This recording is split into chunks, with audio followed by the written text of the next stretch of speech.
الحمد للہ علی نعمت الاسلام وکفی بہا نعمہ اشہد ان لا الہ الا اللہ وحدہ لا شریک لہ واشہد ان سیدنا وشفیعنا ومولانا محمدا عبدہ ورسولہ صلوات اللہ تبارک و تعالی علیہ وعلی آلہ واصحابہ وذریاتہ واہل بیتہ واہل طاعتہ وبارک وسلم تسلیما کثیرا اما بعد فاعوذ باللہ من الشیطان الرجیم بسم اللہ الرحمن الرحیم قل انما انا بشر مثلکم یوحی الی انما الہکم الہ واحد فمن کان یرجو لقاء ربہ فلیعمل عملا صالحا ولا یشرک بعبادۃ ربہ احدا صدق اللہ مولانا العظیم۔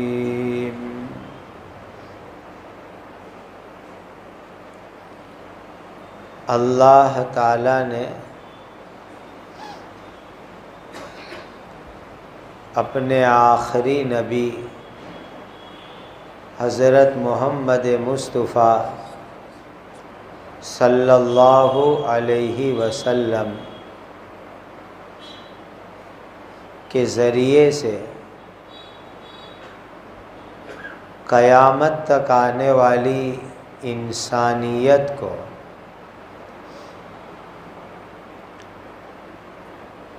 آخرت موت کے بعد کی زندگی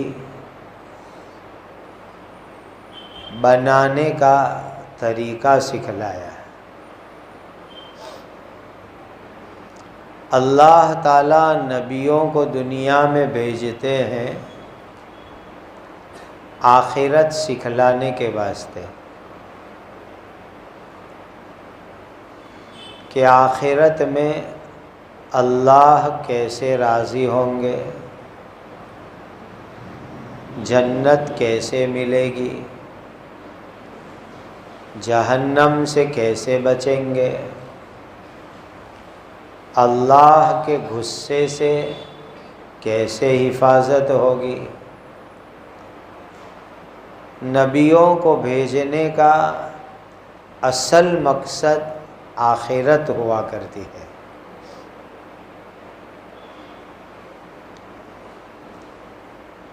قرآن یہ اللہ کی آخری کتاب ہے۔ قرآن سے پہلے توراہ، زبور، انجیل، تین بڑی بڑی کتابیں اللہ نے آسمان سے اتاری تھی۔ اس کے سوا چھوٹی چھوٹی کتابیں اللہ نے دنیا میں اتاری۔ چھوٹی کتابوں کو صحیفہ کہتے ہیں۔ 104 کے قریب اللہ نے کتابیں آسمان سے اتاری۔ اس میں 4 بڑی کتاب ہیں، قرآن ہے، توراہ شریف ہے، انجیل ہے، زبور ہے، اور 100 چھوٹی چھوٹی کتابیں ہیں۔ اللہ نے جو آسمان سے کتابیں اتاری اس کا بھی مقصد تھا کہ ہم اللہ کی مرضی کے مطابق کیسے زندگی گزاریں، اللہ کو ہم کیسے راضی کریں، اللہ کو ہم کیسے خوش کریں، یہ اصل مقصد ہوتا ہے۔ ساتھ ساتھ میں اللہ کے نبی دنیا کے فائدے کی چیزیں بھی لوگوں کو بتلاتے ہیں، ساتھ ساتھ میں قرآن میں دنیا کے فائدے کی چیزیں بھی بتلائی گئی،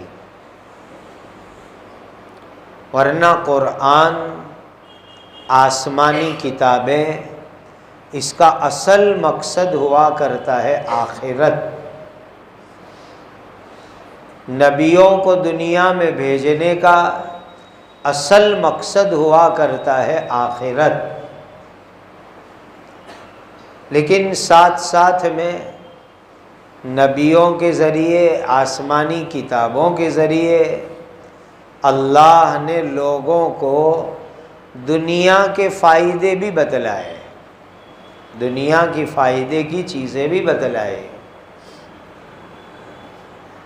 جیسے قرآن کی ایک آیت میں آپ کو بتلاؤں، قرآن میں اللہ نے اپنی قدرت بیان کی، وَأَوْحَى رَبُّكَ إِلَى النَّحْلِ أَنِ اتَّخِذِي مِنَ الْجِبَالِ بُيُوتًا وَمِنَ الشَّجَرِ وَمِمَّا يَعْرِشُونَ ثم كلي من كل الثمرات فاسلكي سبل ربك ذللا يخرج من بطونها شراب مختلف ألوانه فيه شفاء للناس۔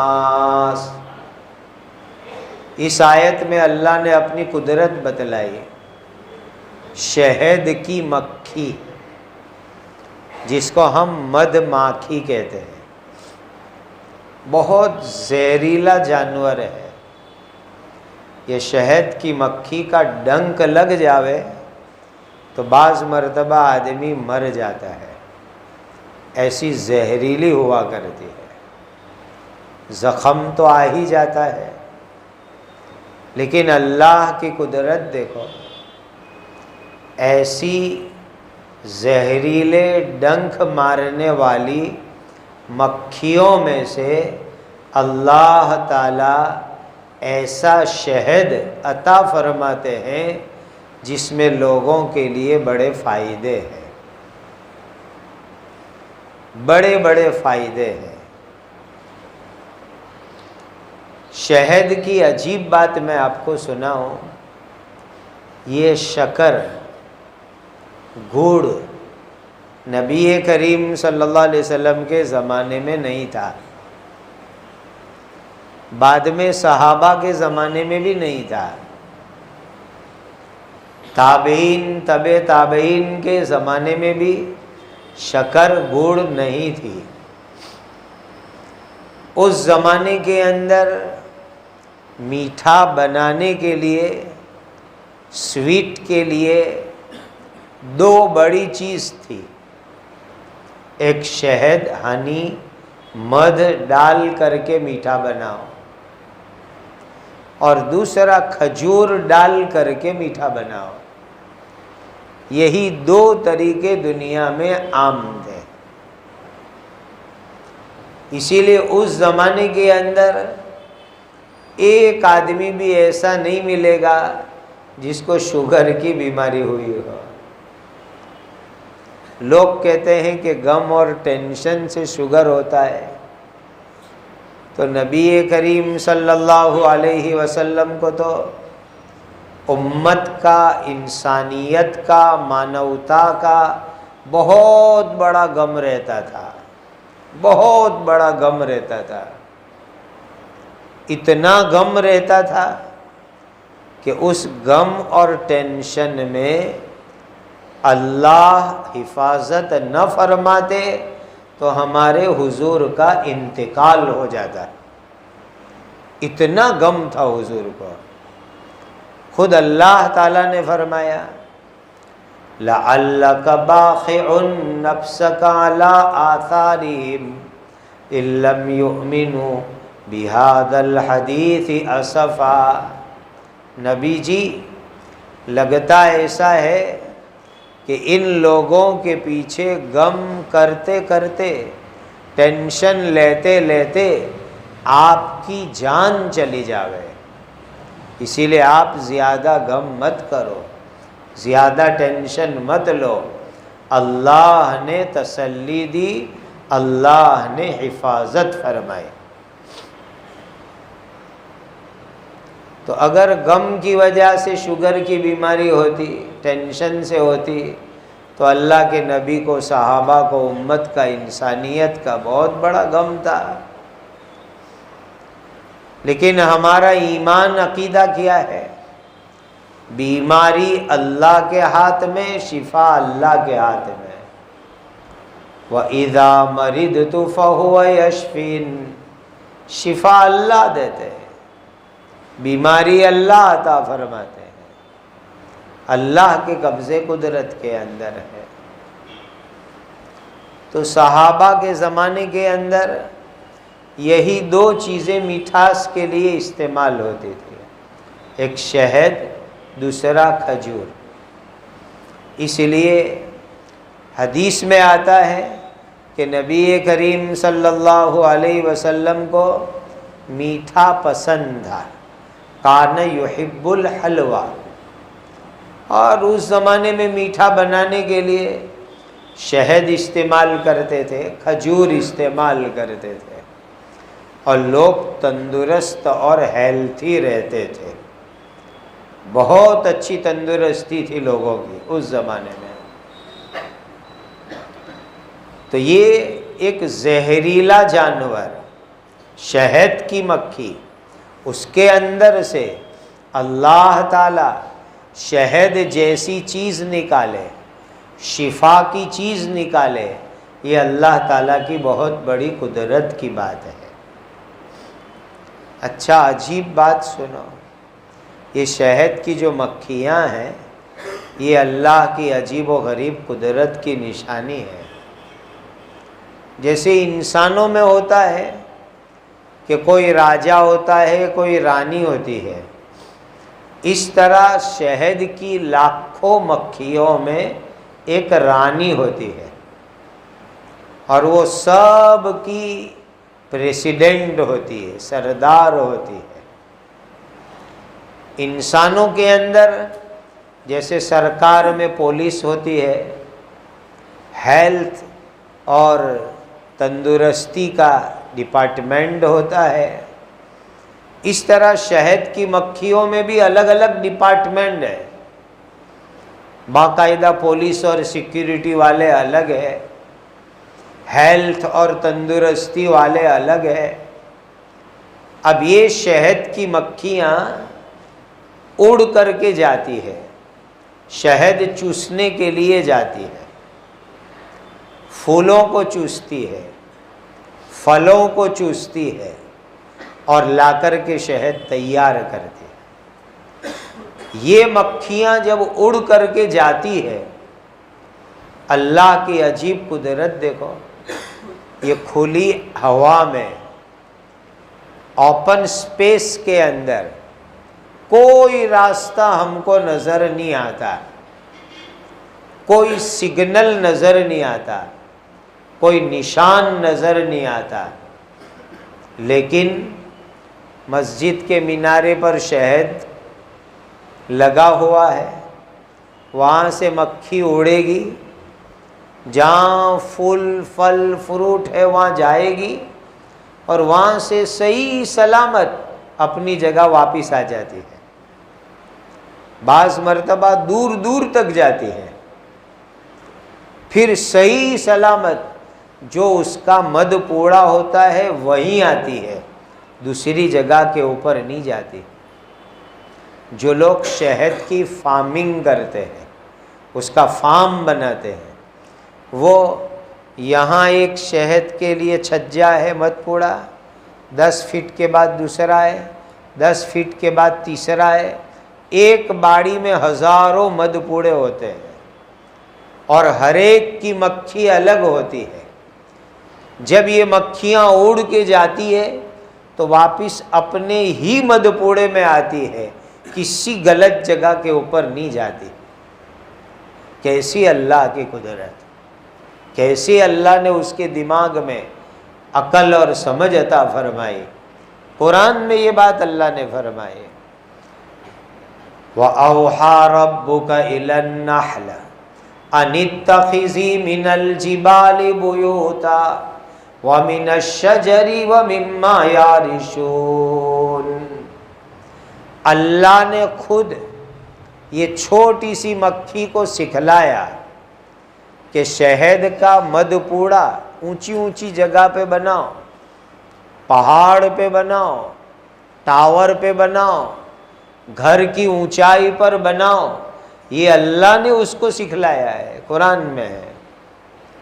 اور اس کی حکمت قرآن میں یہ بیان فرمائی کہ زمین سے اونچائی کے اوپر ہوگا تو زمین کے اوپر جو دھول اڑتی ہے، گرد و غبار اڑتی ہے، مٹی اڑتی ہے، پولیوشن ہوتا ہے، اس کی گندگی شہد کے اندر مکس نہ ہو جاوے، اس لیے اللہ تعالیٰ نے مکھی کو خود سکھلایا کہ اونچی اونچی جگہ کے اوپر بناؤ۔ کیسی اللہ کی قدرت ہے، اتنی چھوٹی سی مکھی کو بھی اللہ کنٹرول کرتے ہیں، اللہ اس کو سکھلاتے ہیں، اللہ اس کو تعلیم دیتے ہیں۔ کیسا اللہ کا نظام ہے۔ آگے قرآن میں فرمایا وَأَوْحَى رَبُّكَ إِلَى النَّحْلِ أَنِ اتَّخِذِي مِنَ الْجِبَالِ بُيُوتًا وَمِنَ الشَّجَرِ وَمِمَّا يَعْرِشُونَ ثُمَّ كُلِي مِن كُلِّ الثَّمَرَاتِ۔ جاؤ باغیچے میں جاؤ، باڑیوں میں جاؤ، کھیتوں میں جاؤ، اللہ مکھی کو حکم دے رہے، وہاں جا کر کے چوسو، پھل کو چوسو، فروٹ کو چوسو، اور خوبصورت پیارے پیارے پتے اور پھولوں کو چوسو اور اس کے اندر سے رس نکالو۔ پھل فروٹ میں سے چوس کے رس نکالنا، یہ بھی اللہ نے اپنی قدرت سے اس مکھی کے اندر رکھا۔ کیسی عجیب کاریگری رکھی۔ آج تک سائنس ٹیکنالوجی دنیا میں اتنی آگے بڑھ گئی، لیکن ایک مشین ایسی نہیں بنا سکی کہ فروٹ ڈالو، پھول ڈالو اور نیچے شہد نکلے، جوس نکلے گا، رس نکلے گا، لیکن شہد نکلتا ہو، مد نکلتا ہو، ایسی مشین آج تک دنیا نہیں بنا سکی۔ ایک چھوٹی سی مکھی کے اندر اللہ نے اپنی قدرت سے یہ کمال رکھا ہوا ہے کہ وہ پھل فروٹ کو چوستی ہے اور اس میں سے مد تیار کرتی ہے۔ ہماری عقل حیران رہ جاتی ہے۔ بعض جگہوں کے اوپر زعفران کی باڑیاں ہوتی ہیں۔ اپنے یہاں کشمیر میں پاپور ایک جگہ ہے، وہاں زعفران کی کھیتی ہوتی ہے، بہت زعفران ہوتا ہے۔ اب زعفران کی باڑیوں کے قریب میں جو شہد ہوتا ہے، اس شہد کے اندر زعفران کی خوشبو قدرتی طور پر ہوتی ہے۔ وہاں کا شہد آپ خریدو تو اس میں قدرتی زعفران کی خوشبو نکلتی ہے۔ آپ کو پتہ نہیں ہو تو جان لو، نیم کا درخت، لیمڑے کے اوپر بھی شہد بیٹھتا ہے، اور اس شہد کے اندر تھوڑا سا کڑوا پن ہوتا ہے، اور وہ شہد ہیلتھ اور تندرستی کے لیے بہت اچھا ہوتا ہے، جس میں مٹھاس بھی ہو، کڑوا پن بھی ہو۔ بعض جگہوں کے اوپر گرین ایپل کی باڑیاں ہوتی ہے، تو ان ایپل کی باڑیوں کے قریب میں جو شہد لگتا ہے، وہ شہد گرین رنگ کا، ہرے ہرے رنگ کا ہوتا ہے، اور اس میں شہد کے اندر ایپل کا مزہ آتا ہے۔ خدا کی قدرت۔ فتبارک اللہ احسن الخالقین۔ دنیا جو کام نہیں کر سکتی، بڑی بڑی مشینیں نہیں کر سکتی، سائنس ٹیکنالوجی نہیں کر سکتی، وہ کام اللہ ایک چھوٹی سی مکھی کے ذریعے سے کرواتے ہیں کہ یہ مکھی پھل پھول فروٹ چوس کر کے اس کا رس شہد کی شکل کے اندر تیار کرے گی۔ یہ پوری باتیں قرآن کی سنا رہا ہوں۔ ثم کلی من کل الثمرات، ہر طرح کے پھلوں میں سے کھاؤ۔ اچھا عجیب بات سنو، اگر کوئی مکھی غلطی کرتی ہے اور غلطی کر کے گندگی پر بیٹھ جاتی ہے یا گندی جگہ چلی جاتی ہے اور وہاں سے گندگی لے کر کے مد پوڑے پر آتی ہے، تو جو سیکیورٹی والی مد مکھیاں ہیں وہ ان کو فوراً قتل کر دیتی ہیں۔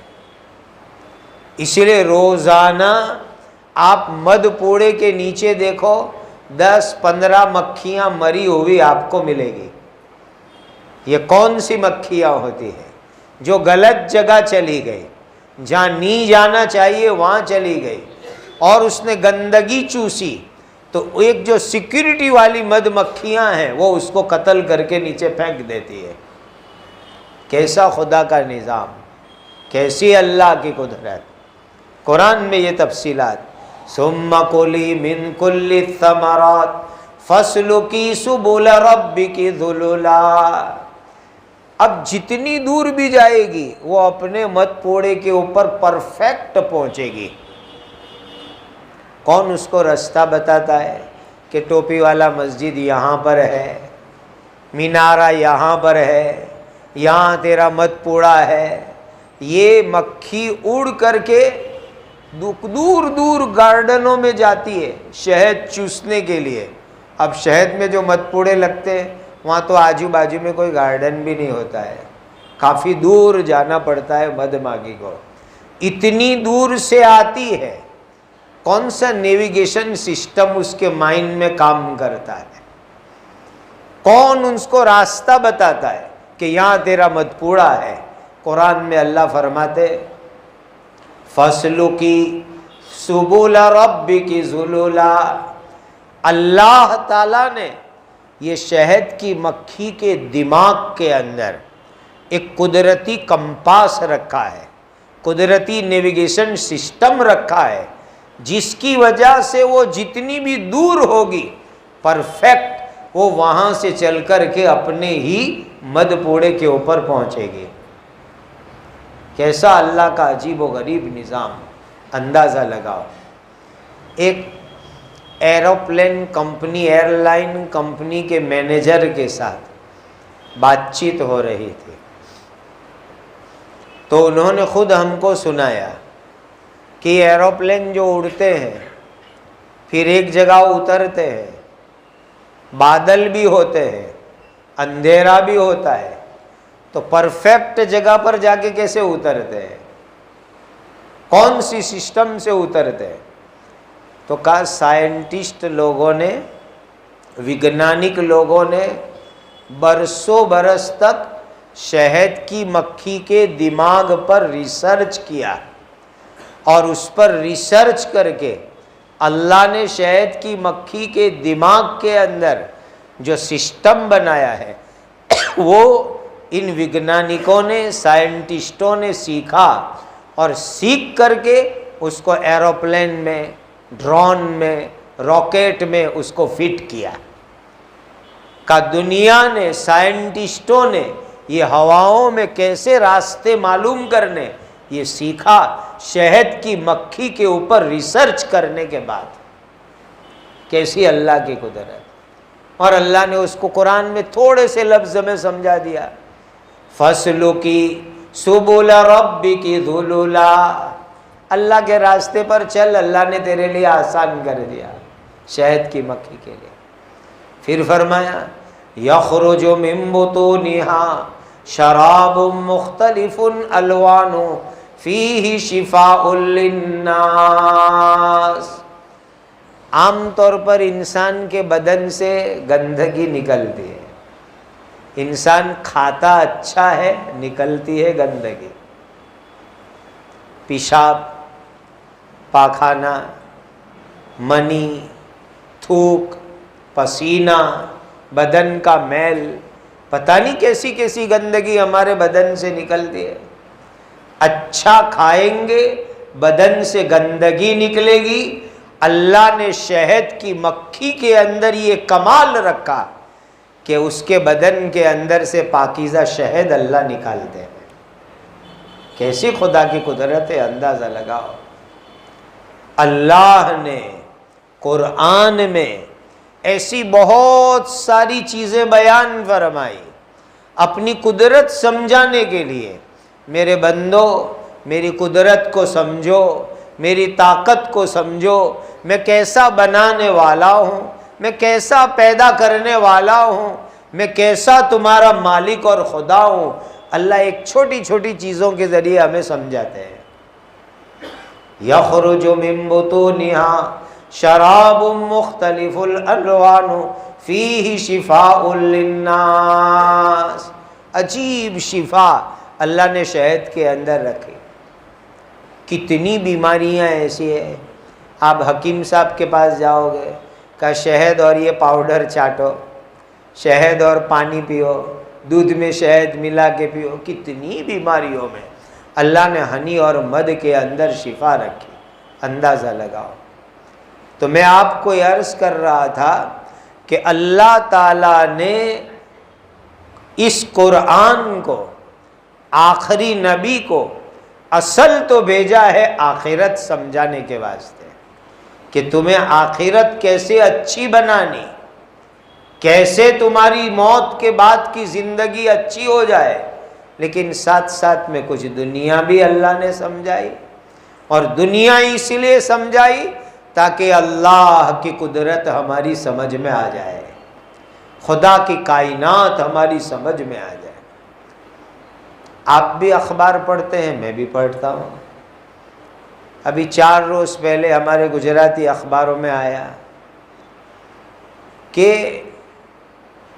پیدا کرنے والے نے انسان کا بدن ایسا بنایا کہ بدن کے بعض حصوں میں پوری دنیا اور پوری کائنات کا نمونہ دیکھنے کو ملتا ہے۔ کل کائنات، کل دنیا کو گجراتی میں برہمانڈ کہتے ہیں۔ تو ابھی 4 دن پہلے گجرات سماچار کے اندر ہے، کئی تصویریں بنی ہوئی ہے کہ دیکھو آنکھ میں پورا برہمانڈ، پوری دنیا نظر آتی ہے۔ بدن کے دوسرے حصوں میں ریسرچ کرو، سونوگرافی مشین لگاؤ یا اور کوئی بڑا مشین لگاؤ، پوری دنیا انسان کو نظر آتی ہے۔ جب ایسی باتیں سائنٹسٹ لوگ اقرار کرتے ہیں تو قرآن کی آیت ہم کو یقین میں ترقی کا ذریعہ بنتی ہے۔ فَتَبَارَكَ اللَّهُ أَحْسَنُ الْخَالِقِينَ۔ اللہ بڑی شان والے، اللہ بڑی قدرت والے، اللہ سبحانہ و تعالی اس کائنات میں، دنیا میں عجیب عجیب انوکھی انوکھی چیزیں اللہ پیدا فرماتے ہیں۔ بس ضرورت کیا ہے؟ اس بنانے والے، اس پیدا کرنے والے، اس اپنے مالک اللہ کے ساتھ ہمارا رشتہ اور تعلق اچھا ہو جائے۔ آج سب جگہ ہمارے رشتے اچھے ہو رہے ہیں، لیکن اللہ سے رشتہ ہمارا بگڑ رہا ہے۔ سب جگہ تعلق مضبوط ہو رہے ہیں، اللہ سے تعلق کمزور ہو رہا ہے۔ بہت آوازیں لگتی ہے، جوڑ پیدا کرو، لیکن آواز لگے کہ اللہ اور بندے میں جوڑ ہو جائے، تعلق مضبوط ہو، اللہ اور بندے کا تعلق مضبوط ہو۔ اللہ ہمیں اس کی توفیق عطا فرمائے کہ ہمارے مالک کے ساتھ، ہمارے پیدا کرنے والے کے ساتھ، ہمارے خالق کے ساتھ جو ہمارا رشتہ، ہمارا کنیکشن، ہمارا کانٹیکٹ، ہمارا سبند کمزور ہو گیا ہے، اس کو ہم مضبوط کریں، پکا کریں۔ اس لیے اقیم الصلاۃ لذکری، نماز پڑھو، اللہ کا تعلق مضبوط ہوگا۔ قرآن پڑھو، اللہ کا تعلق مضبوط ہوگا۔ ذکر کرو، اللہ کا تعلق مضبوط ہوگا، گناہ سے بچو، اللہ کا تعلق مضبوط ہوگا۔ اللہ مجھے آپ سب کو اپنی ذات سے مضبوط تعلق عطا فرمائے۔ اللہ ہمیں اپنا سچا پکا یقین والا بندہ بنا دے، اور یہ جو تعلق اللہ سے بگڑا ہے یا ٹوٹا ہے یا ختم ہو گیا ہے، اللہ اس کو مضبوط ہمیں جوڑنے کی توفیق عطا فرمائے۔ یہ اللہ کے گھر ہے، مسجد، اللہ کے گھر سے تعلق بڑھاؤ گے اللہ سے تعلق بڑھے گا۔ قرآن اللہ کی کتاب ہے، اس کو پڑھو گے اللہ سے تعلق بڑھے گا۔ ذکر اللہ کا نام ہے، ذکر زیادہ کرو گے اللہ سے تعلق بڑھے گا۔ نبی اللہ کے ہیں، نبی کی سنت پر چلو گے اللہ سے تعلق بڑھے گا۔ اللہ ہمیں اس کی توفیق اور سعادت عطا فرمائے۔ وآخر دعوانا ان الحمد للہ رب العالمین۔